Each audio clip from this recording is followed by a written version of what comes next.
Life is often more challenging than the curated images suggested by the world portrayed in social media. Look deeper. Are you indeed where you want to be, or unknowingly following the herd? Beneath the surface lies the risk of entrapment, with low self-esteem propped up by fleeting dopamine hits. But what if you challenged yourself? What if you embraced the friction of genuine effort to enjoy the lasting rewards of hard-fought success? It's not just possible, it's transformative. Welcome to Valley to Summit, the podcast where we explore the incredible journeys of those who've turned their lowest valleys into their highest summits. We will periodically dive into stories of resilience, transformation, and triumph, from overcoming adversity to achieving their wildest dreams. Our guests prove that no matter how deep the valley, the summit is always within reach. So, whether you're seeking inspiration, guidance, or just a reminder that change is possible, you're in the right place. Let's climb together. This is Valley to Summit with host Steve Whalen.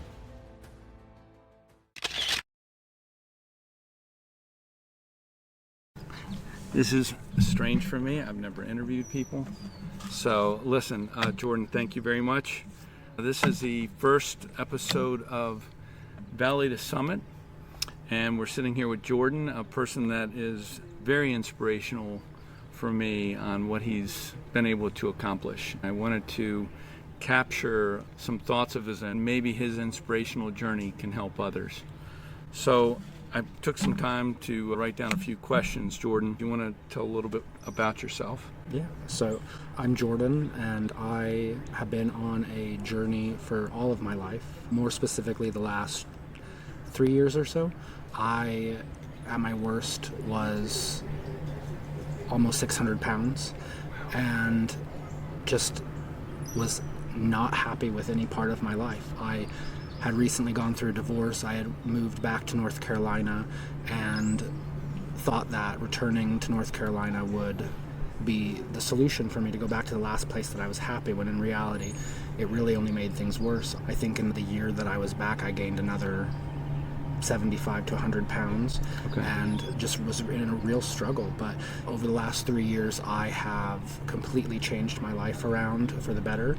I have instilled a lot of really good principles and strategies to help me not only lose the weight but keep it off. Fantastic. I think I'm at about 325 pounds that I've lost so far, and I still have a little bit more to go. But okay, that is incredible. Thank you.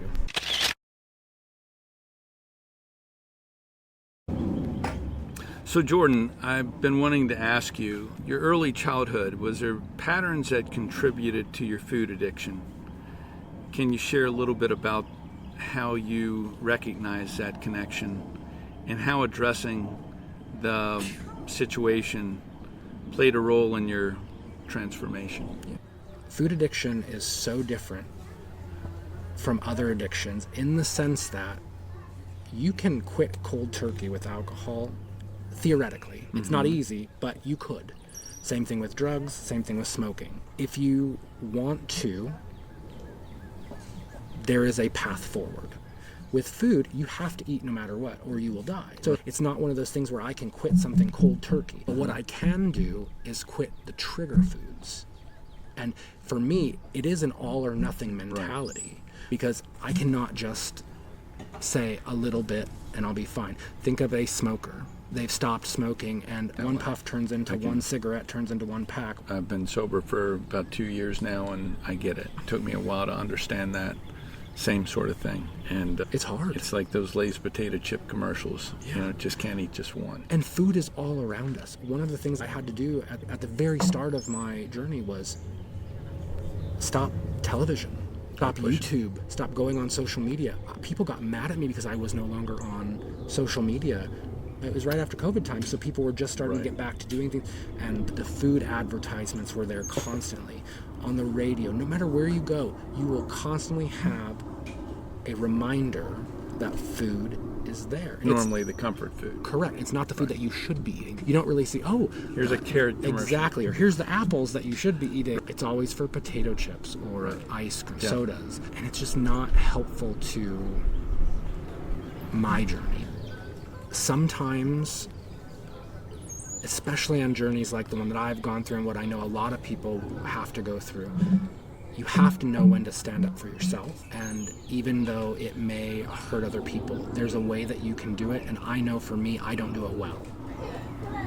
I wish that I had a better way of saying no. We're from a big family that just cooks nonstop food, and we are German, and in that it's all carbs, nonstop. Right. It's all white and brown, potatoes, flour, dumplings. It's delicious, but it's really triggering to me as someone who doesn't know how to regulate. I think one of the things that I've had to learn and have these conversations with others, family members, when they do push food on you, and it doesn't have to be family, it could be friends too, a little bit isn't going to kill you.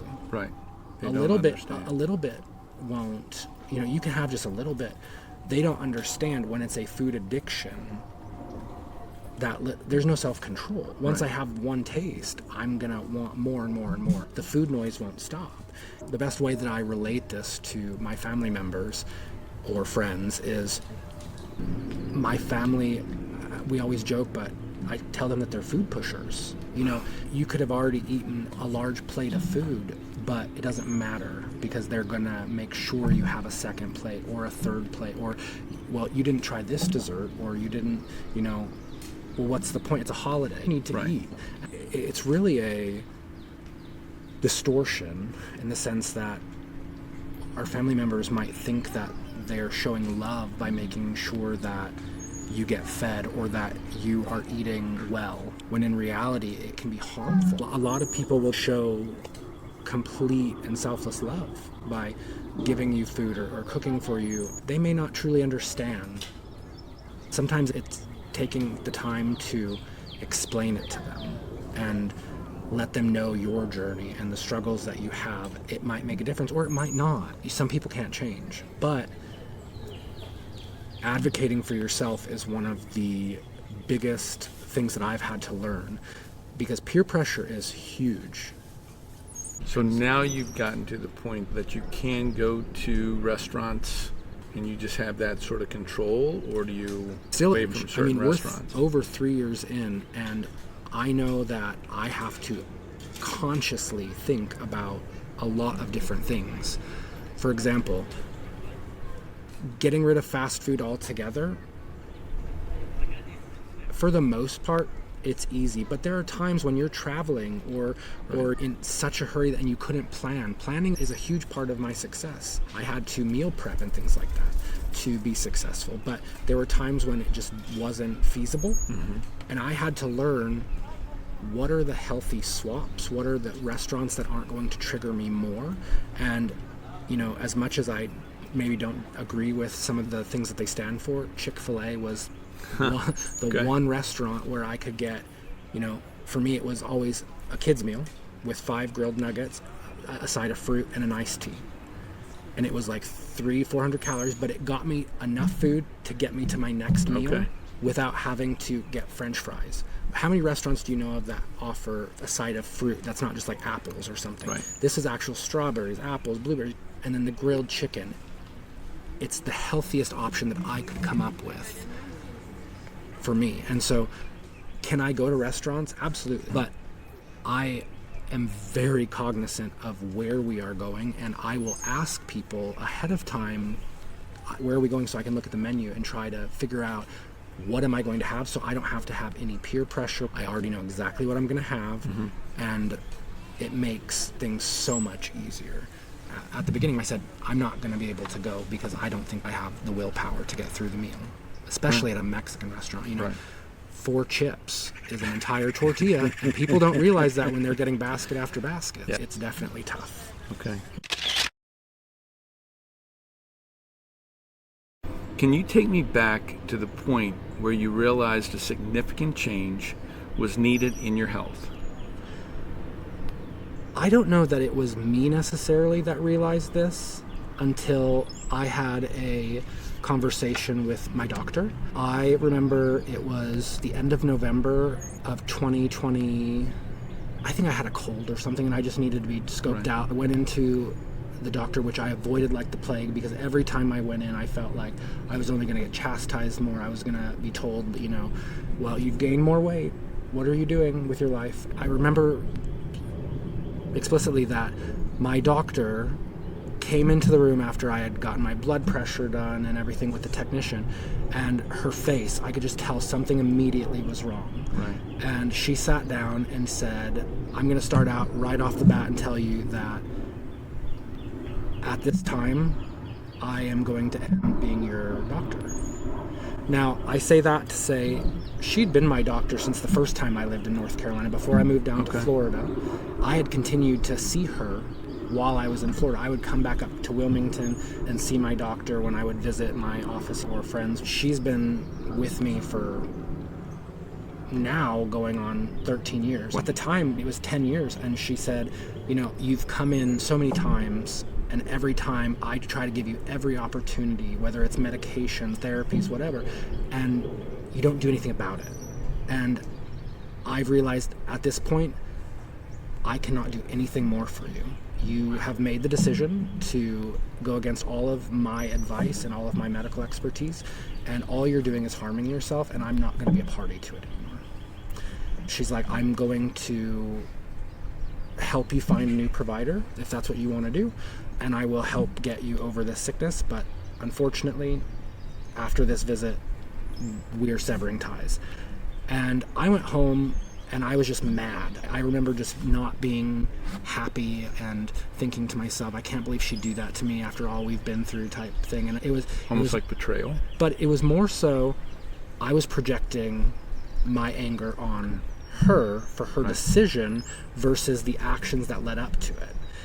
I think that's a big theme that we can get into more later, but self-reflection is huge. And at the time, I was upset and blaming everything on her, when in reality, I caused everything that led up to that point. I got through the holidays, and I think it was around the end of December, which is also when my birthday is, I realized that this is not the right path. If she had the courage to tell me that she no longer wanted to be my doctor, I felt like having one last effort to see what I could do would be warranted. And so I remember reaching out to her through a letter. In that letter, I basically thanked her for putting things into perspective for me. Because, I mean, in the conversation at the beginning, she's like, you know, every time you come back, you gain more weight. You're going to be dead before you know it. And even her saying, I'm going to be dead, it didn't resonate with me. It felt like it was just her grandstanding. It wasn't until I looked at myself in the mirror, I'm like, she's not wrong. I'm at the worst that I've ever been. I can barely breathe. I can't even walk to the mailbox. How much were you weighing at that point? I was almost 600. Wow. I was teetering on the verge of 600. I got a response back, and the message was short, simple, to the point. It says, if you're serious about this, you'll come in on this date, at this time. We will go through a panoply of tests, and we'll go from there.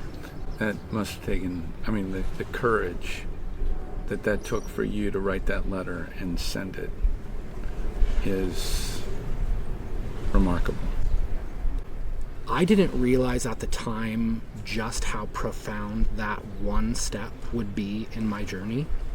I know now that I should have done it a lot sooner. Had I not had that harsh reality check, rock bottom sort of, it would have never happened. And I remember going in, it was like January 3rd, January 4th, somewhere like that, and I didn't even get to see the doctor. She didn't come in. She had her technician there and drew blood, did an EKG, and did all of these things. I remember I left. 2 days later, I get a call and says, you need to come back tomorrow at this time. I went in, my doctor was there, and she had a stack of papers, all of my results. They were horrendous. I mean, they were scary.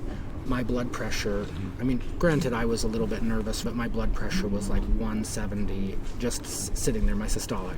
And my A1C at the time was 12%, when a normal is between 4 and 5.5. Yeah. And my fasted blood sugar, I didn't eat from midnight until I had the blood drawn at 8 in the morning, and fasted was over 400. Unbelievable. What is normal Under 100 right now? Oh, now if I'm over 120, It's a surprise. I maintain blood sugars, and my A1C is, I want to say last time it was like 4.7. Okay, so excellent. well within normal ranges. My normal blood sugar is flat. I've learned strategies of how I eat to make sure I don't have blood sugar spikes, and therefore deal with the insulin response, which is really one of the things I had to learn to lose the weight. And that's what I think a lot of people don't realize when they're trying to lose weight, that those insulin spikes are one of the things that keep people from being able to lose weight. But it was us reviewing those results, seeing just how dire they were for me. In that meeting, I remember we talked about coming to see her every single week. I had a standing appointment at 7:30 a.m. Monday mornings. Right. There was no hiding. New commitment. I was given one oopsie, we call it. If I overslept, I couldn't make it, I was out of town, she did not care. There was no changes. It was all or nothing. And she said, until a time when I tell you that you don't have to do these anymore, you will be here, or I will no longer be your doctor. This is your one last chance. I'm willing to give you one chance because you had the courage to come to me and tell me that you were ready to make a change, but I'm not willing to give you two. Wow, you hear so much about the medical industry just kind of giving people pills and not caring. This woman definitely cared and gave you the tough love. Absolutely, and it's what I needed. Yeah. It's truly what I needed. I had been coddled, and the people that love you for who you are. They don't care what you look like. There was one other time when I had a family or a friend that told me that, wow, you've gained a lot of weight, and this is the heaviest I've ever seen you. But that was it. It was just like in passing. That was it. Yeah. It wasn't really, it was more to bring myself awareness, but it had zero effect other than maybe me just like, I can't believe they'd say that. Versus this one, which was like, I have to make a change. And it was that conversation that did it. And from that moment, I went home with like 12 different prescriptions, 3 different kinds of blood pressure medication, 2 or 3 different kinds of diabetes medications. I never took medicine, and now had to get on track. And now I don't take anything other than an ADHD, So it was there to stabilize you, get you on the right track. It absolutely was. And so, that moment was really where it all started. Jordan, you mentioned gaining strength. Can you tell me about your fitness journey and how that has impacted your overall well-being? I think we've touched a lot on that, but we talked a lot about your diet and the macros and the meal planning. Kind of what is a day that's typical for you from a workout standpoint? Diet is definitely 80% of the journey. If you're not fueling your body the right way, you're never going to be able to really lose the weight. There are medications that definitely help, but it still comes down to, are you eating healthy? That only goes so far. You have to be able to give your body exercise. There were days that I couldn't even walk to the mailbox. I would go down to Florida, and my bonus mom, my Greek mom, lives in a high-rise that's not even 2 blocks from the ocean. And it would take me 45 minutes to go from her front door to the ocean. I would have to stop at least 5 or 6 times. Now I do it in a minute.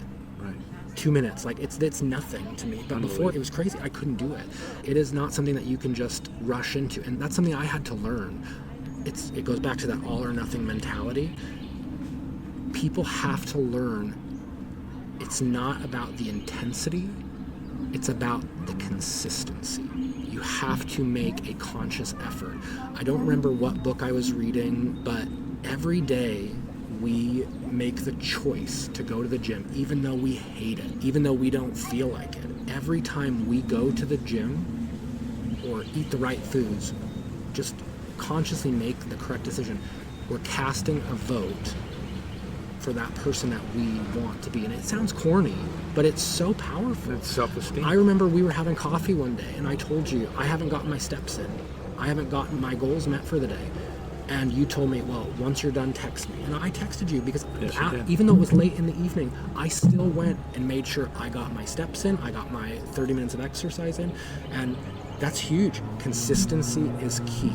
If you are not consistent, you're not going to have nearly as good of a result. Anything is better than nothing, but consistency is the biggest part. And as you know, I realized this year that I got the help that I needed from a nutrition side with my dietitian.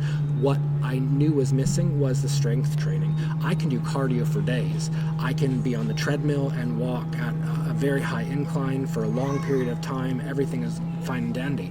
But the strength training, I was like a fish out of water. I would walk around the gym not having a clue what I was doing. I didn't know how to do the exercises. I would think that I'm doing them right, and then to have people come over and tell me, hey, just so you know, you probably want to sit back a little bit, or hey, you need to reposition yourself. Knowing when to ask for help is huge. Do you find the people in the gym are helpful like that? There can be. Yep. I think I started out at Planet Fitness because they have that no judgment zone mentality. I'm a very outgoing person. I'll talk to anybody. I have no problem going up to someone and asking for help. But I'm definitely going to go on my own journey first to say, let me watch a couple YouTube videos, let me do what I need to do, because I don't want to interrupt someone's session. But for the most part, people are willing to help. You can kind of tell the people that are willing versus the ones that not. And what I've actually found is, you know, I now go to Crunch Fitness. I work with a trainer at Crunch, and they have a great philosophy where if you're not sure, even if you're not a client of the personal training, come up to the personal training desk and ask them, can you show me something, because I don't want to screw it up. They're always willing to help you. That's great. That's one of the reasons why I advocate for ask for help when you don't know what you're doing. I needed help in learning strength training so I could build muscle, and now I'm doing things that I never expected. Just since I started doing strength, my biking has gotten better. I'm able to have more power behind my rides because my legs are getting stronger. I was riding a ton, and I knew that I was getting better based on my cadence, based on my distance, but hills were awful. I could not go up a hill to save my life. Now I can power through some hills because I'm working new muscles, doing the, you know, especially with arms and things like that. I never in a million years would have done exercises to help that. And so getting the help that I needed through the form of the trainer has been really, really beneficial. So don't be afraid to ask for help. That's great. But consistency, ask for help when you need it, and just know that it's all about a lifestyle and a well balance. Eating right, giving your body the exercise that it needs, even if it's going for a walk. I've made small swaps. If there's a conference call that I can do where I don't have to be in front of my computer, I'll go for a walk around the block. I've had sessions with my nutritionist and therapist where, hey, it's a nice day outside. I'm going to take our session outside, and I'm on FaceTime or whatever, and I'm out doing laps in my parking lot or on the treadmill. You can find time. It's kind of the joy of getting outdoors. Yeah, there's 24 hours in the day. Right. Find your 30 minutes. Yeah. It's not that hard. Very good. Very good. You can find little bits. You want to watch TV? Make a game out of it. Bring your phone, watch the show while you're walking, because you still get the dopamine of the television show, but you're able to still get steps in while doing it. Excellent. Or, you know, do chores around the house while you're also listening to a podcast. Think about the difference in multitasking, where you would be sitting on a couch eating the wrong foods, watching TV, as opposed to watching TV on your iPhone, outdoors. With food addiction or habits are just things that our body is waiting for us to put ourselves in a situation. Your body is waiting for you to give it the right circumstances. So if I know that I tend to overeat at night when I'm watching TV on the couch, the moment I get on the couch and start watching TV, it triggers my mind to say, I want to eat, and then I will eat. Right. So I have to recognize that. Recognizing it is half the battle, but then actually stopping and saying, let me disrupt this cycle. Let me go for a walk. It's amazing how the mind can play those tricks.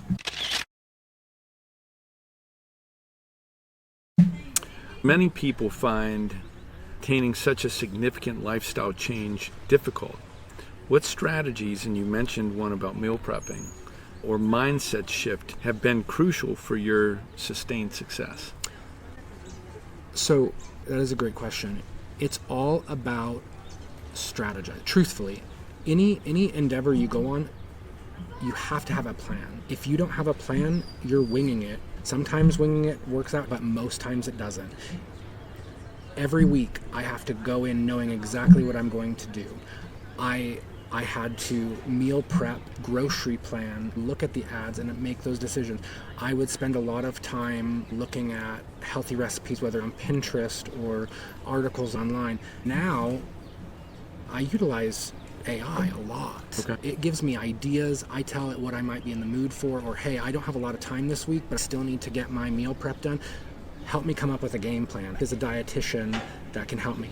That prep work is paramount, because if you don't have something ready to go, if you don't know exactly what your options are, it is so much easier to go to that fast food restaurant, reach for the chips in the pantry or a frozen meal, whatever it may be.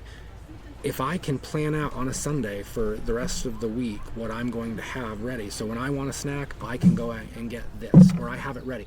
I pre-portioned my snacks. Actually, for me, one of the biggest surprises was I never realized how much I truly was eating. I thought, I'm probably eating 2,500 calories, 3,000 tops. Well, I didn't get to 600 pounds by only eating 3,000 calories. I try to eat about 2,500 to 3,000 calories now with my workouts. It wasn't until I started working with my dietitian, which is another strategy, because I found out I had a food allergy. But I keep working with him because I see his benefits. Does it work with macros and everything? I'm held accountable where I put everything into my FitnessPal. He has access to it. He looks at it. And every week we meet, I'm blessed to have a company that has an insurance plan that covers that. I don't pay a penny out of pocket, and I get to meet with him every single week. Every Thursday at noon, Right. meet with him. We go over my previous week's food. We go over my exercise for the week, and we tweak things. You know, you could have had more protein here. You could have made this swap, because there are days that I can't eat enough calories, and that's a problem too. Now I've gotten to the point where I don't eat. But having that person that is going to give it to you straight and look at the food and help you when you may have some brain fog is great. And just having that person to be able to talk to has been a great strategy. When I first started working with him, I had no clue how much I was eating. In the first week, I documented every single thing that I put into my body, whether it was water, an almond, a sandwich, whatever it was, and I weighed everything. And that's another big thing. At the beginning, I weighed everything to the gram so I could put it in. And what we found out was I was eating close to 7,000 calories. so that awareness was kind of instrumental. You don't realize what a serving size really is until you weigh it. You know, a lot of things talk about it, it's a half a cup, or it'll say 2 slices of turkey. Well, we don't really realize that. Or like, what is a cup really?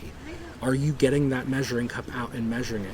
Well, a lot of people, what they might pack in, a cup to them is a fully packed cup. But if you go by weight, there's no disputing it.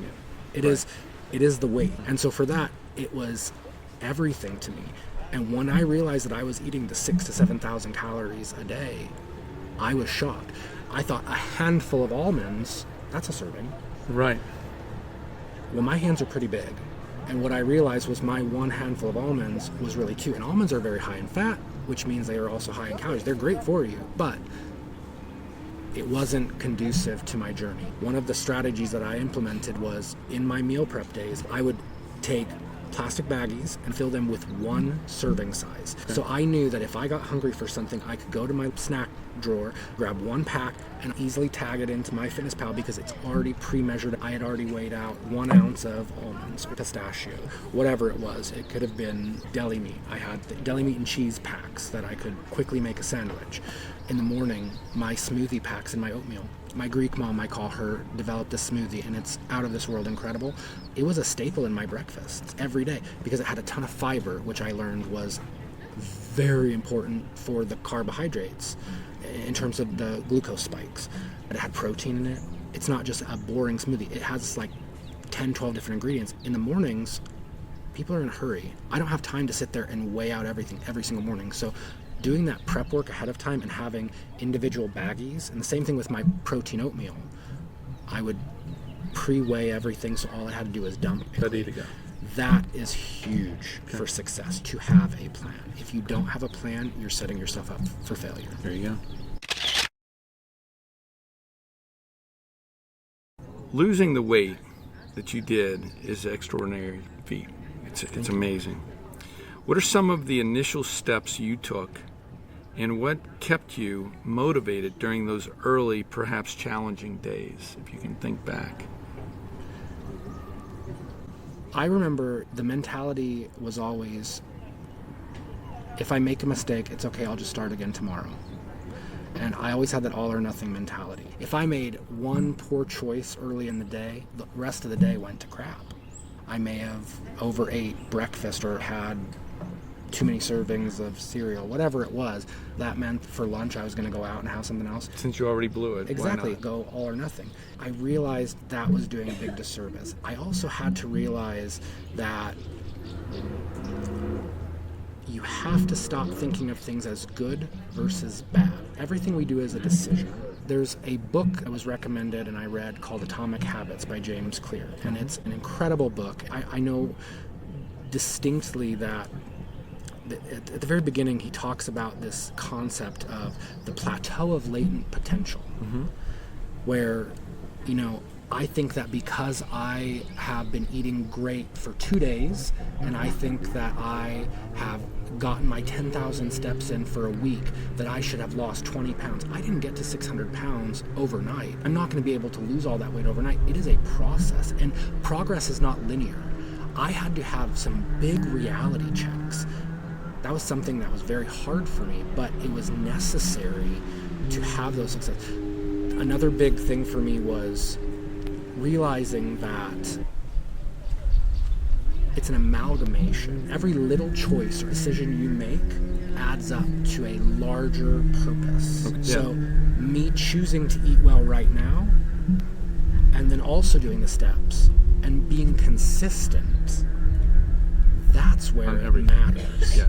It's not about one thing, but one thing is going to help, and it's going to compound. Think of compound interest. Little by little, it'll start snowballing. That's when I realized that it's possible. But that I said the plateau of latent potential, and I want to go back to that because it's really important. A lot of us, when we start to lose weight, we're like, well, I'm not seeing the results. I'm not seeing the results. You just haven't given it enough time. You have to give it the time that's due.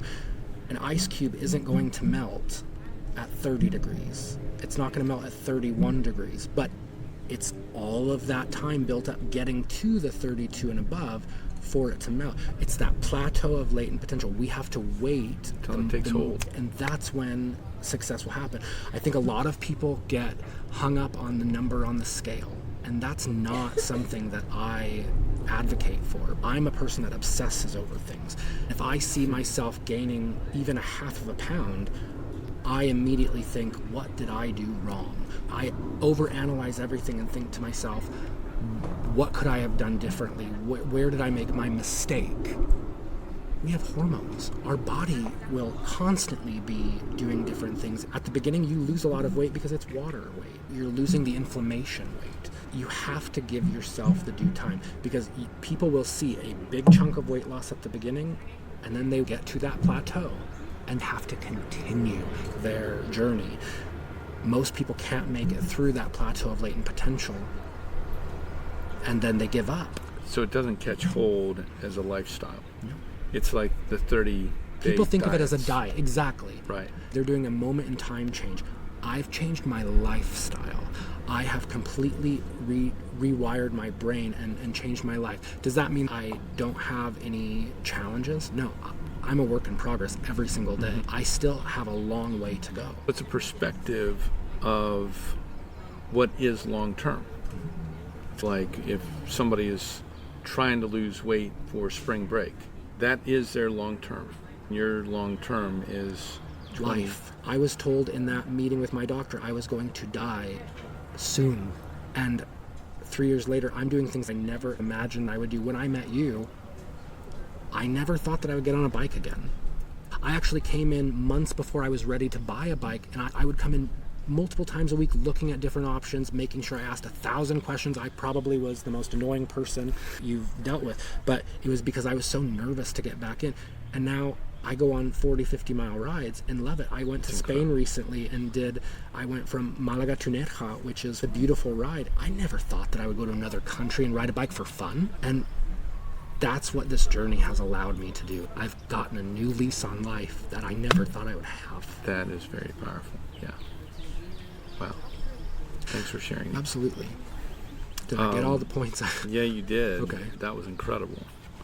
Sorry, I didn't think I would get emotional. No, I mean, I want to talk a little bit more about, because I didn't know you were going to ride that much in Spain. Yeah, neither did I. I just wanted to ride the bike around the town. It's just something like being out there and going, oh my gosh, I can do this now. Yeah, I remember asking the guy that I rented the bike from, do you know of any good bike paths? Living in Charlotte, we have amazing bike paths. Right. And he's like, absolutely, we have some of the best. And there's actually this one path. I hadn't done a lot of street riding. I normally stick to the greenways in Charlotte because I get a little nervous with Charlotte drivers. Right. But in Europe, there's so many bike riders that people they respect bike riders. You have some pictures of this that we can, so I want to post that. For sure. Beyond the physical weight loss, what are some of the non-scale victories or unexpected positive changes you've experienced in your life? That could be energy levels, relationships, mental clarity, confidence. You just finished your master's. It's incredible. Non-scale victories are things that people don't give a lot of credit to. People are so focused on the scale, but the scale can change for the most random reasons. There is something to be said about the scale. Right. It is a measurement of where you are, and it's a great quantitative measurement to show but there's non-scale victories, which I am a huge advocate for. The first time I was able to get on an airplane and not have to ask for the seatbelt extender. I travel a lot. It's one of my passions in life, and it is so scary and embarrassing every single time to have to ask, can I get the seatbelt extender? And you have to ask for quiet because you don't want other people to hear. When I fly Southwest a lot, they have a passenger of size policy, and they're very inclusive. And so they want their customers to be happy. So I can fly on Southwest and have the seat next to me empty. So that way I'm not encroaching on someone else's space. Most airlines charge you a second seat.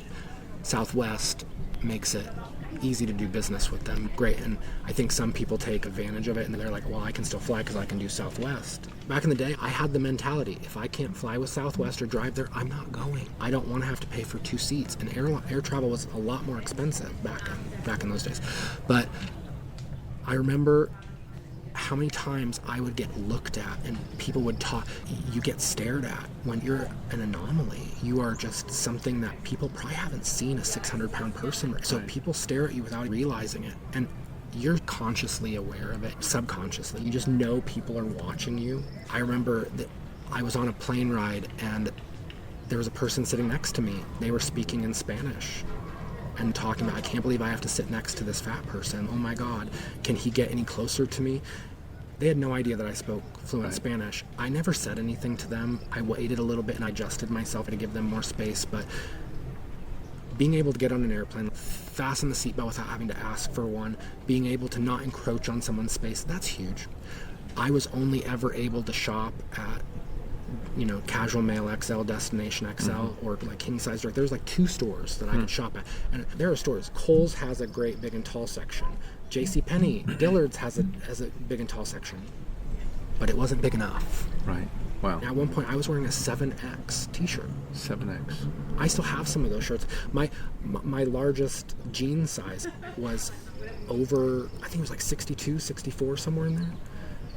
The first time I was able to go to a normal store and purchase something, it was one of the best feelings in the world because I no longer had to wear the plaid shirts. I have friends that will give me so much crap because I always wore a black t-shirt and an overshirt that was some form of plaid because that's all that Casual Male Destination XL offered. White made me look way too big, and then they say black is slimming, so I would always wear the black undershirt with an overshirt. And there are times that the one shirt wasn't good enough, so I had to tuck one t-shirt into my pants, just to avoid my belly from hanging out. So being able to shop at a quote-unquote normal store was huge for me. People don't realize that. People take it for granted. Other non-scale victories, think of where we're sitting right now. Back in the day, I would have never been able to sit the way that I am. I would have to be sitting facing away from you or have one leg on either side, and even then it would still be uncomfortable. Wow. I remember when I moved to Wilmington from Florida, I remember I drove my truck and my mom drove my car. When I had to turn the wheel on the truck, I physically had to lift my foot off the brake or the gas to stand up and hold my belly out of the way. My belly was pushing so hard against it, it was going to go straight no matter what. Wow. Same thing with my car. It's the little things. That's incredible. I remember the first time I had even an inch of space in my car, I had to have my seat all the way back, lean back a little bit just to get that pressure off.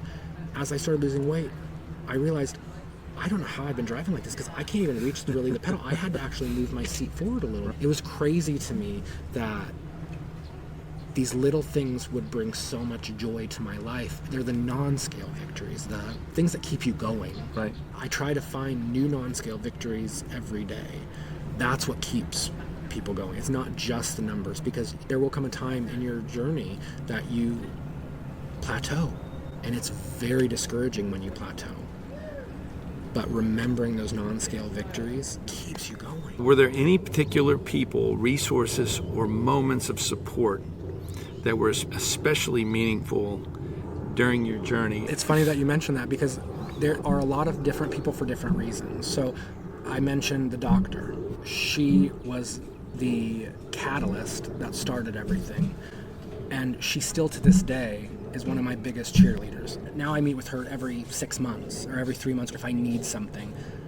Every time she sees me, she's so excited to see my progress. I owe almost everything to her. But I have a great family support system. Partner is willing to, when we met, there was a big difference in how we ate.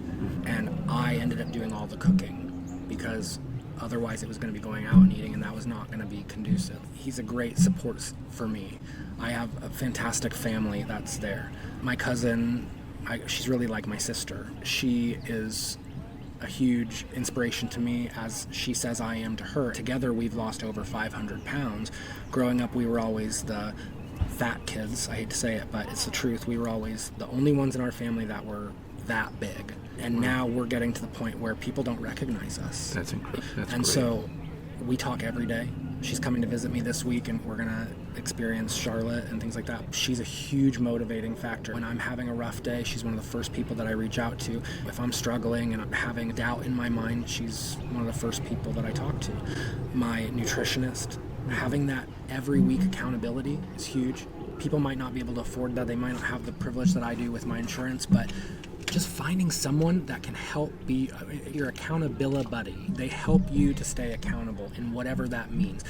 And it's someone that's going to give you the good, the bad, the ugly. They're not going to sugarcoat things. They're going to tell you when you're screwing up and when you're not. That's huge. I would think that the cost, although hiring nutritionists and all that is a bit of a cost, obviously, to the medical insurance industry. If you think on the other side of things, think of what I'm not paying for, right, all the tests that I would have to go through. I was able to change my insurance plan. I don't have to be on the most expensive insurance because I'm not expecting to have an emergency procedure or a surgery or something like that. That's huge to them. I'm not on the medicines anymore. They're not having to pay for that. And so what a lot of people don't realize, Steve, is that your insurance companies, a good majority of at least the big ones, the big public or private insurances that are offered by your employers, they pay for nutritionists. They will pay for a dietitian. Look into it. People just don't know. I had no clue that my insurance would do that. When my insurance changed, I was so scared that I was going to lose that. I changed to the new insurance company. Well, it's there for the taking. Made the joke about, you can't say when we first rode bikes, but it's true. I remember it was October. I was getting ready to have a surgery to take some skin off, but also to fix a hernia. And I came into REI randomly. It was pouring down rain that day, and I was trying to walk over to Sam's Club. And I met a gentleman, his name's Dan Moxie, and he started my journey. It was that interaction that made me realize not only that this store was where I wanted to continue to look for my bike stuff. It was just a great vibe. I felt comfortable, like I wasn't out of water. Moxie's a great guy. He's an awesome guy. And then the second time I came into REI, I met you. Yeah. And that's, not so much of a great guy, but anyway. Just as good. And it was our conversation, and it kept me wanting to come back to, it may have been a hindrance to ask all the questions, but I was investing a lot more money than I've ever. Most people don't realize that cycling is a very expensive hobby. And, people that are on a budget, I have to be careful of what I spend. And I didn't think never in a million years did I think that I would be riding as much as I do. So I went with the bare bones basic bike. Right. And within 2-3 months I grew out of it. I said, this isn't working, I need to find something different. And I'm so glad that I did, because it was one of the best decisions. Meeting you inspired me. Through our talks, I realized quickly that I wanted to do more and ride more. I remember our first bike ride opened my eyes to places in Charlotte I didn't even know existed. I had stuck with the exact same path every single day, back and forth, and you taking me off the beaten path and showing me different places inspired me to do that for myself. And then not only that, maybe I can bike in places where there aren't just bike paths. That's what led me to do the Spain thing. When I go down to Florida, I love taking my bikes because Florida's very flat, but the heat makes up for the hills. So I'm able to do those things, and that's a lot attributed to our conversations and the comfort level that you gave me. Oh, thank you. Find a support system. Find people that are going to be there. People want to see you succeed, and people want to see you fail. Surround yourself with the people that want to see you succeed, and it will make all of the difference in the world. Utilize people for their expertise. Help get yourself better so that way you can help other people. I would never be able to inspire people like my partner would never ride a bike before me, and now we ride together. And if it weren't for your and my conversations, I would have never gotten into the biking the way that I did, and he wouldn't have gotten into it. It's always who can I help inspire to do something else. That's great. So, thank you. Thank you for saying that. What are some of the biggest obstacles or setbacks you faced, and what did you learn from those experiences? The biggest set of obstacles is just overcoming my own head. It's not all or nothing in terms of the food addiction for me. I can't just have a little bit, but realizing that and truly believing that's huge. One setback isn't going to derail your entire progress. Progress is not linear. There's going to be ups, there are going to be downs. And when I look at my weight loss graph, it's not a straight line. It goes up and down, and that's normal. People need to realize that your attitude plays a huge role. If you can look at something and realize that, it may not be what I wanted, but I can still continue on. That's huge. At my job, we have a line in our credo that says, we know our best was good enough for today. Tomorrow we'll do better. It's not about the mentality that, well, I screwed up early on in the day, I can let the rest of the day go to hell in a handbasket.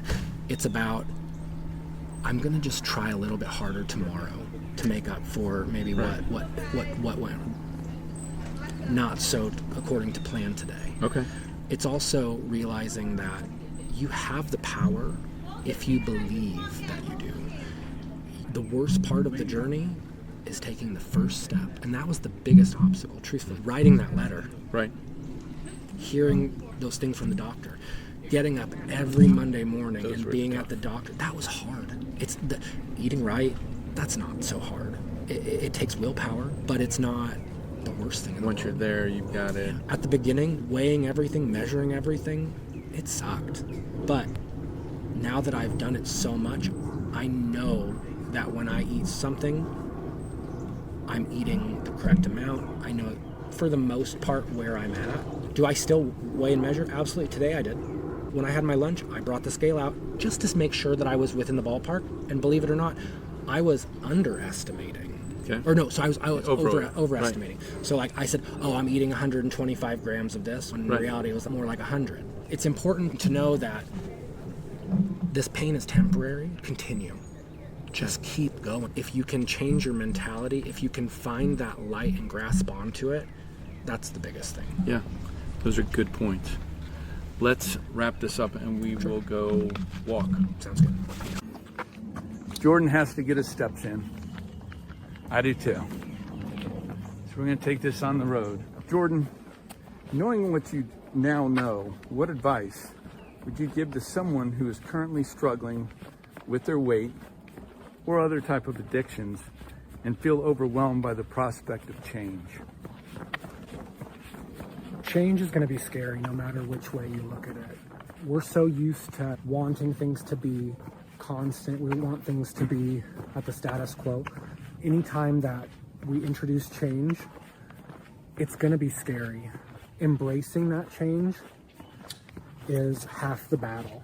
Telling yourself that it's going to be hard, that it's okay to challenge yourself. That's a big one. But the biggest advice that I can give someone is take that first step. Take the leap that you need to take to make the difference. As I said earlier, it's all about the small things that we do that add up to larger, more noticeable changes. And so you don't have to do everything at once. Just like I said earlier, I didn't do a ton with exercise at the very beginning. I focused on my diet. I knew I needed to lose some weight at the beginning to be able to physically be able to do what I wanted to in terms of exercise. If I had tried to change my diet and added exercise on, that would have never been a good plan for me. As I said earlier, it's not a matter of intensity, it's a matter of consistency. Focus on making small changes consistently. They will add up before you even know it. Very cool. Another question. How has this journey of transformation changed your perspective on life, your body, and your future? I now have a future. You know, when I went to the doctor, I was basically told that I was done. You know, there a 12% A1C and over 400 fasted blood sugar. You shouldn't be alive at this really point. I shouldn't be. The blood pressure, the way that it was, that's dangerous levels. And you know what's changed? I now have a possibility for life, and now I get to live the life that I've always wanted to and do things that I never thought I'd be able to. Obesity is such a big thing in this country, along with other addictions. And to see what you've been able to do, you know, is just, you're awe-inspiring. I appreciate that. At the end of the day, you have to want it for you.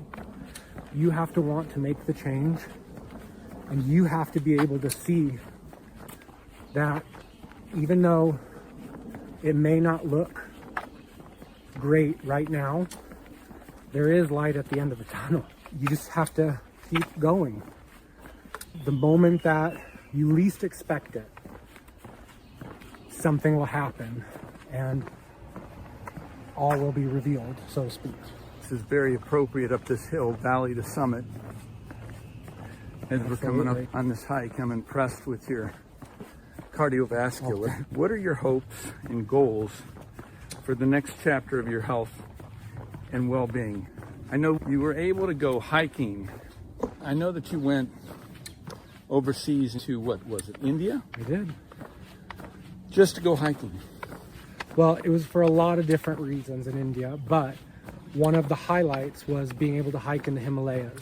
Oh, and wow. I never even thought that I would be able to do hikes around Charlotte. Had some practice in Virginia before I went, but I just heard of how beautiful and awe-inspiring some of these hikes in India were. I told myself, I'm going to do what I have to do to make it happen.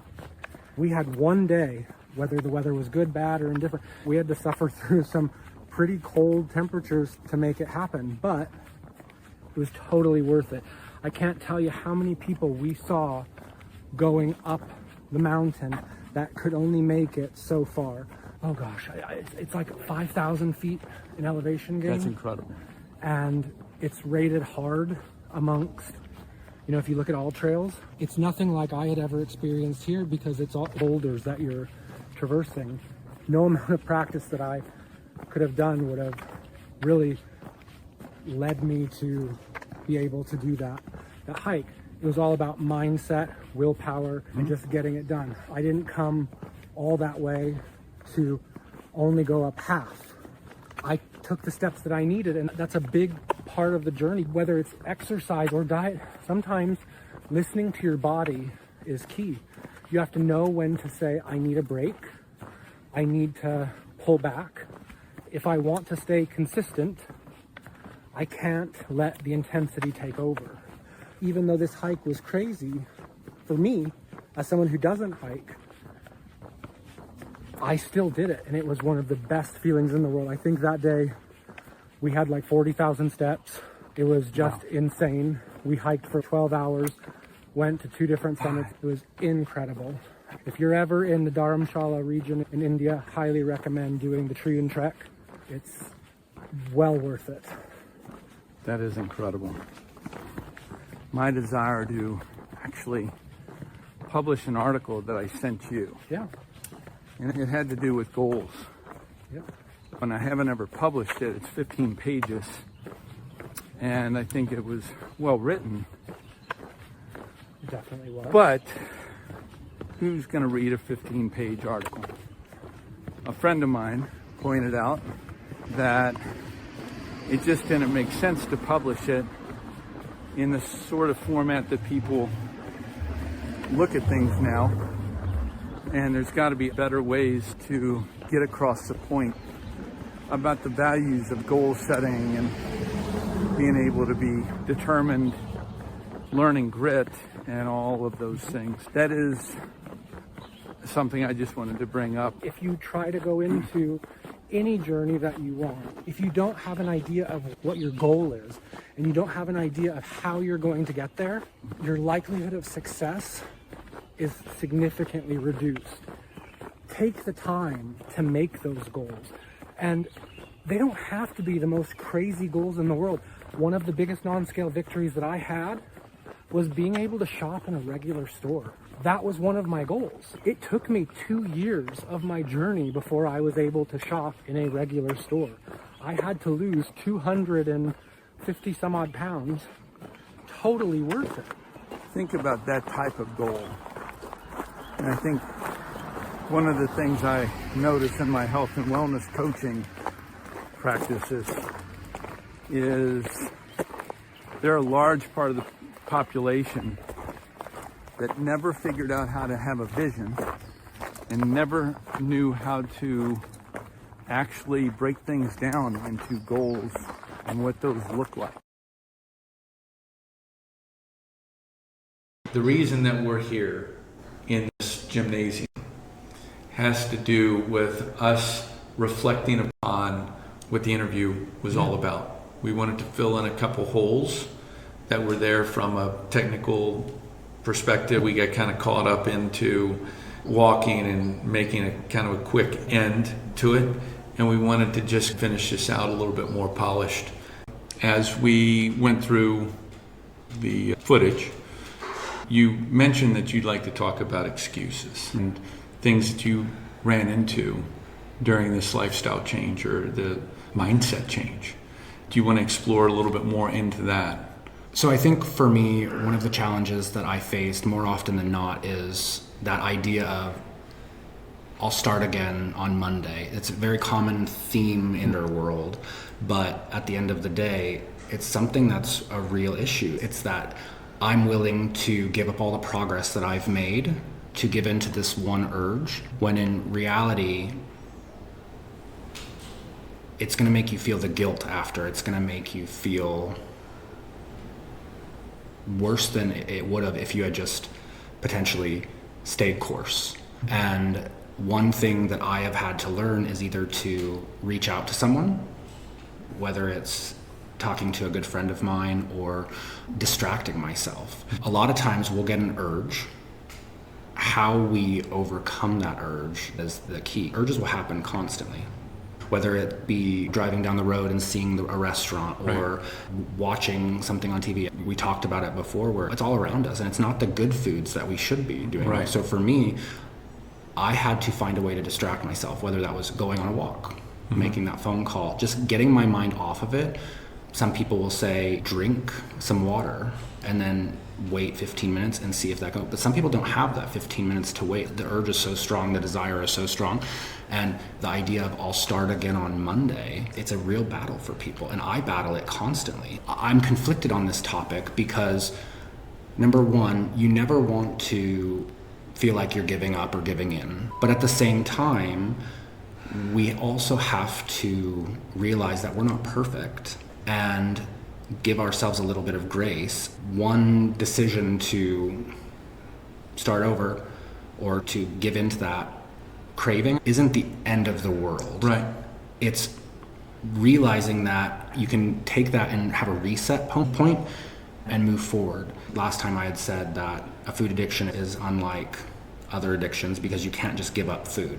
In other areas, starting over or giving yourself a little bit of grace may not be the best course of action. You really need to try your hardest to avoid the temptation, get that out of your mind, and continue on the path versus starting over on Monday. But if you do, don't be so down on yourself that it turns into a binge and it avalanches or snowballs into this bigger problem than what it needs to be. Progress is not linear. Right. There's going to be ups, there's going to be downs, as long as you propel yourself forward. That's the biggest thing that was a takeaway for me. Why do you think, and I'm just curious, you keep saying Mondays. Why not? I don't know if it's the food. For me, it's the drink. It's the dopamine. Being aware of it and then saying, okay, I'm aware of it. Because I'm aware of it, I am now choosing a different pivot. It's giving an understanding of self that not only are we intentional at that moment, but then at that moment, let's push away the Monday and force the Monday into the now. Yeah, I think that's a great question because, you say Monday is the start of the week, but it's also like a reset because a lot of the potential temptations, at least from a food perspective, happen on the weekends. If we think of an average person that works a Monday through Friday desk job, what have you, they have the weekends off. That's when they're with their family. That's when they probably go out to dinner or be out and about where temptations can occur. The weekend signifies, party lifestyle or whatever. Right. Monday is getting back to reality. People always say that, like, I have to get back to reality on Monday. Some people say, I'll start at the beginning of the month. You're always looking for a clean way to start, but this is never going to be clean. That's why I bring it up. Give yourself some grace. You chose to make a decision. Everything is a decision at the end of the day. You are choosing to show up for yourself. Every time you decide not to binge, or every time I decide to make that phone call, go for a walk, just to avoid giving into the cravings, Right. I was voting for that person that I want to be. That's huge, but people are always looking for a way to have a clean start. Right. And that's where I think it just... It's almost like we do ourselves a disservice. Correct. Because pivot now. Like, what happens if you start on Monday and by Wednesday you have a stressful day at work and go for that comfort or what have you? Right. Well, don't wait until Monday. Don't give yourself 4 more days. So in your home life, do you have a vision board that can help jumpstart you back to the pathway that you're wanting to choose? It's actually really funny that you bring this up because Okay. I was talking with a friend of mine who actually works here at this complex, and we're having a vision board night. We're doing that next week. I've had vision boards in the past, and they're a great reminder of the goals that you have. They're a visual representation. Oftentimes, you don't even have to have words on your vision board because it's a vision for yourself to understand. No one needs to know the meanings of it. For me, on my vision board, the first one ever created, I had a picture of an airline seatbelt. Okay. Do you want to travel more? The conversation we had. was I wanted to be able to get on an airplane and not ask for a seatbelt extender. And it was something trivial to the world, but to me it's huge. Yeah, it's what keeps fueling me. It's what I think back to and think, look at how far I've come. It's those non-scale victories that I think people don't give enough credit to. People are so focused on the number on the scale, and they let it control their opinion, they let it control their mood about things.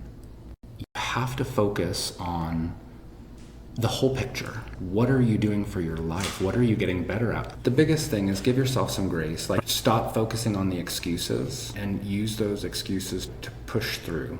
Don't start over. Know that your progress is still progress, and there will be speed bumps along the way. Know how to navigate them. Know how to give yourself grace. Know how to move in a path that will continue to see results. I can promise you the consequences from giving into those binges, it just starts things over in a bad way. People think, I'm just resetting. I need to give into this to be able to reset, but you're taking 5 steps backwards instead of maybe just the 1. What's interesting is, you know, that I've been through AA, that I would run into, and also the work that I did for the coaching at Salvation Army. The mindset you're talking about is like when people say, I'm on the wagon. You're identifying people who haven't bought into that this is a new life. They still think of it as the diet mentality. They think of it as a lifestyle change. And I just find that fascinating that they don't see the difference in that. Does that make sense? It does, totally. I've had conversations with people and they're like, diet starts on Monday. Or I want to go on this fad diet. Stop thinking of the diets. They're not long term. Make small, meaningful changes that will add up to a larger change. A lot of people think they need to go hardcore at the beginning, and it just doesn't work out in their favor in the long run. They do too much too fast, and they either burn out or they get hurt, and it's not sustainable. Like elimination diets, while it was necessary for me, I don't regret doing an elimination diet. I know that if I had done a much smaller version of an elimination diet, the experience would have been a lot better. If I had made smaller changes in more numbers, those changes would have benefited me more, as opposed to trying to do it all up front and then realizing, holy crap, this is hard. It's hard, it takes time, it takes patience. I was at a point in my life where I wasn't ready to do that. So my biggest advice from living it is start small. The smallest changes, the theory of 1%, like 1% better every day. I'm curious about how ego plays in your mind. How does ego play into this self-esteem? And have you ever thought about that? I'm reading some very insightful articles and books talking specifically about the ego. I think it's interesting. I don't know if it's necessarily exactly what you're referring to, but one thing for me that I wish I would have done differently is don't tell anybody what you're doing. Maybe one person, find 1 or 2 people that can be your support system.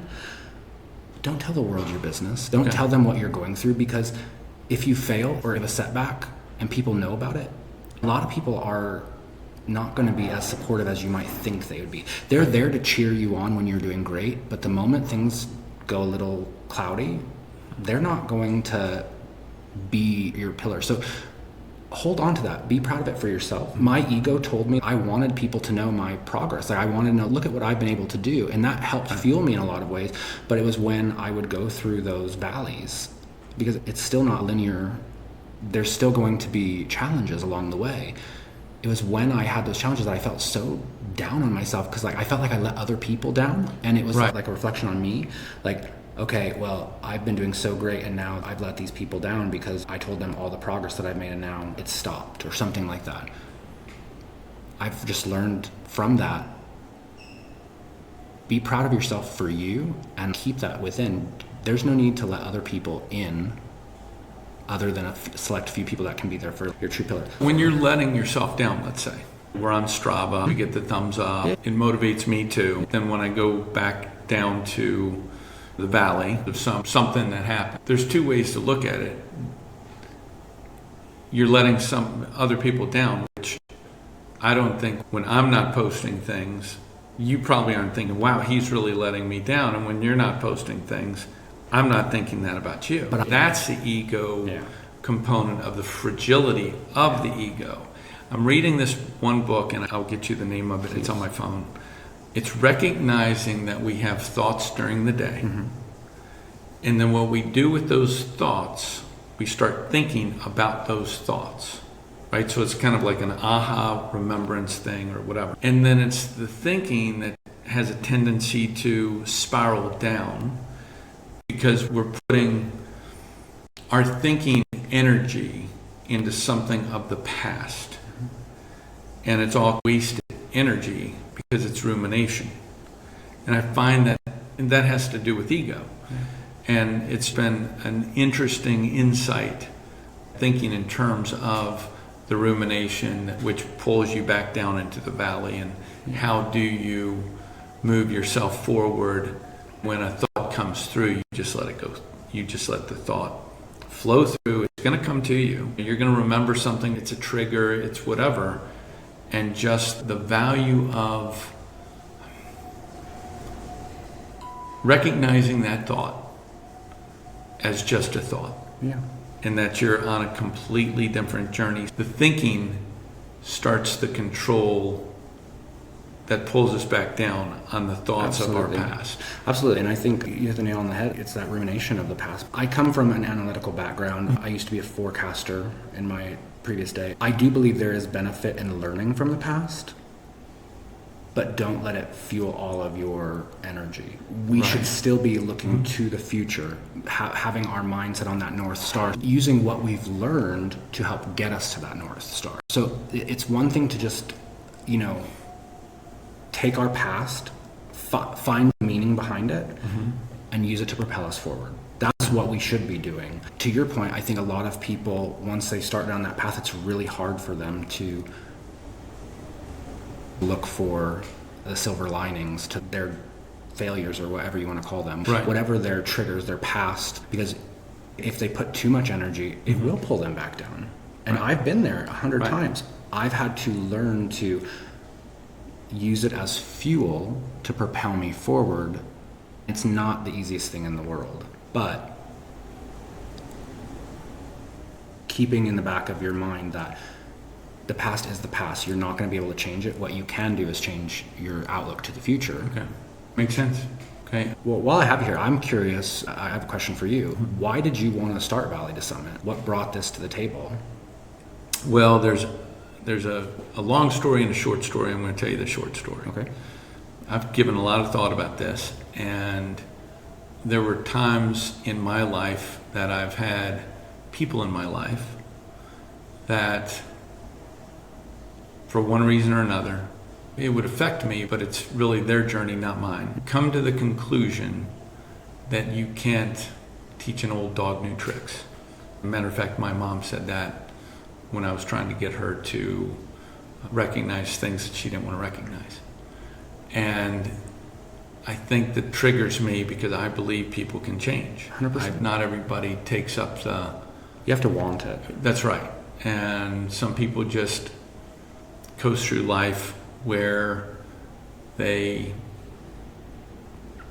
can squeeze through life without having to make that change. How they handle that in their own mind is not my I've tried fixing other people. I can't do it. But I wanted to show people through stories like yours that you can't tell me it's impossible. You've done it. And I tend to be drawn to people like you. Based on all of your experiences in life, I think it's fantastic. I love the concept behind it because a lot of people hear the success but don't understand the struggles that people had to go through. Remember back in the day where they have the infomercials on the latest and greatest, whatever it was. Right. They only showed people with their end result. They never showed the struggles they had to go through. And I think that's so important to recognize because every person's journey is different. Right. The theme is the people that make it to the summit, they wanted it. They want the summit. They crave that. They would do whatever they need to make it happen. In your experience with other people, what happens when one vice turns into something else? How do you see that? I'm curious. I think that the people that I've met get caught in this trap of wanting to change, but they don't know how, dealing with their parents and being a parent myself. Yeah. As a parent, I instinctively want to protect my children as best that I can and show them love. I don't want them to go through struggles that I went through. And I think that's a natural for a parent, and that's a double-edged sword, because it's the struggles within the journey that get you to be who you are. And I've got to admit, I had a very nice, easy childhood, and that's bitten me down the road because I didn't have to push myself in a way that generations before did. It strips you of the feeling of autonomy by having that, let's say, gilded cage or charmed life. You never really find yourself because you never, it's the struggle. I don't like seeing my children struggle, but it helps them be who they are. It's an interesting dynamic in life. You see people, especially with teaching kids to swim. Right. There will be parents that just throw them in the water to see what happens. Sometimes you have to. As long as you're there to catch them, if something truly bad happens, they're not going to be able to learn. They're not going to be able to grow from that, that experience. A lot of people want to change, or say they want to change. They just don't know where to start. In my journey, making that first step is huge. But from your experience in life, how do you suggest that people start? That's a great question. My God. I think it's acknowledging the rock bottom. The first step is admitting. It's the rock bottom, and it's nobody else's fault. Circumstances caused you to be in the position you're in, and those circumstances have to do with the family you're born in, the situation, the recognition that your parents aren't perfect, the recognition that nobody owes you anything. The world can be cruel. There are things you've got to own. You've got to learn to take ownership. When I hear people wanting change and they're like, yeah, but so-and-so won't do this and so-and-so won't do that, and I deserve to be happy. No, you make your own happiness. It's the excuses. It goes back to what we were talking. It's always finding a scapegoat or something for why you can't change. It's easier to blame someone else. Absolutely. That was big metamorphosis for me with the alcoholism. I finally got to the point. For me, once you stop the excuses, then you have to look in the mirror and say, okay, what am I escaping from? And I've got tons of fears. Because of my prior life, I didn't have to execute on a lot of things. Well, that's a problem because you have to execute in life. You have to say, hey, I can't put it off on somebody else. I can't expect somebody else to come up with my plan. I see that with a lot of people that talk to therapists. They go to the therapist, they're all upset. They want the therapist to tell them A, B, C. And as a health and wellness coach, a trained health and wellness coach, I'm not a therapist from a psychology standpoint, but it's the same messaging. All we are there to do is to help facilitate your critical thinking questions you should be asking yourself. You have the answer within you. A good therapist can't tell you the answer. People want the therapist to give them the answer because they want to have someone to blame. Correct. When things don't go according to plan, it wasn't my idea. My therapist told me that. I think the other part is they don't recognize in themselves that what they're doing by asking somebody else's advice is they're taking the shortcut of critically thinking themselves. It's not a matter of blaming somebody else, but it really has to do with putting yourself out there to think through and process, how can I be better, knowing what I've read, knowing my experiences, like where do I fall short? The amygdala makes you react or respond. So you're reacting. Once you start recognizing it in real time and then putting things in place to help slow that down, you're literally moving that situation out of the amygdala up front into the frontal cortex, which is executive function skills to keep yourself calm and in control. And that's a beautiful thing. It goes back to what I was saying earlier where, we'll start again on Monday. It's finding ways to cope or to get around those challenges. You have to have a system in place to know what you can do to break through the barriers. When people do goal setting, they need to have, well, what happens if something doesn't go right? If I'm looking down this path and I know what my North Star is, it's never going to be a linear process. Things are going to happen. What can you do to anticipate those challenges coming up? And what can you put into place to be ready to deal with them? Like I said, whether it was going for a walk, drinking water, making a phone call to one of my pillar support system, I had things to help me overcome that challenge. Were they all successful? No. Well, that is what I was trying to get into with ego, because there's an expectation in your mind of what you want it to look like. The shortest way possible. Let me tell you where I'm coming from so it might help you. This book that I'm going to tell you about down the road, I'll put it in the notes in YouTube or whatever. This guy's going through the concept of thought and thinking, and that has to do with ego. He gives this great story of a samurai meeting up with a Zen master. The samurai is sitting there and has his sword put away, and he says, Zen master, I want you to explain to me the difference between heaven and hell. Paraphrasing, the Zen master looked at him and says, there's no way I'm going to tell you that. You're stupid, you're fat, you're slow, you're dumb, you're pathetic. And with that, the samurai gets pretty irritated and literally draws his sword out, ready to decapitate the Zen master. Pretty dark. Zen master looks at him and says, that's hell.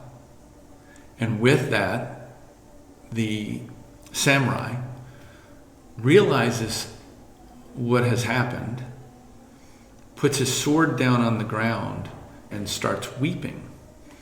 And the Zen master said, that's heaven. What that story tells me is the reason that guy got so enraged, ready to decapitate this person, was that his amygdala took over. The reaction, because of the ego and fragility of the ego, drew him into the hellacious part of life. And then when he realized, and he could put himself into the other person's shoes and understand this guy was just throwing words out. He was trying to get him to a different place. And then that's why he wept, because he realized the view of other people and how important that is. And I thought that was a beautiful story. Yeah. So anyway. Absolutely. Thank you very much, Jordan, for your time. I appreciate the opportunity. Thank you. And this has been great.